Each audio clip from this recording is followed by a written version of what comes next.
بسم اللہ الرحمن الرحیم و بہ نستعین۔ مصطفیٰ جان رحمت پہ لاکھوں سلام۔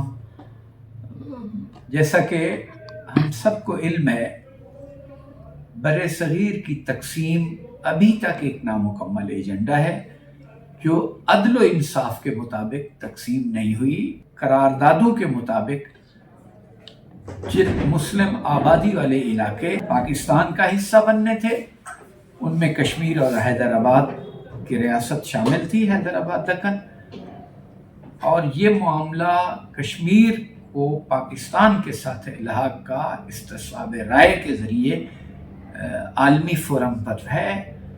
ہم پاکستان کے عوام کی طرف سے، ایکڈیمک کمیونٹی کی طرف سے، یونیورسٹیوں اور ریسرچ اداروں کی طرف سے اپنے کشمیری بہن بھائیوں کے ساتھ اظہار یکجہتی کرتے ہیں اور بھارت کی غاصب حکومت سے یہ مطالبہ کرتے ہیں کہ اس کا سٹیٹس فوری طور پر بحال ہو اور استصواب رائے کرایا جائے اور کشمیریوں کے حق خود ارادیت کو تقسیم کیا جائے۔ بہت شکریہ۔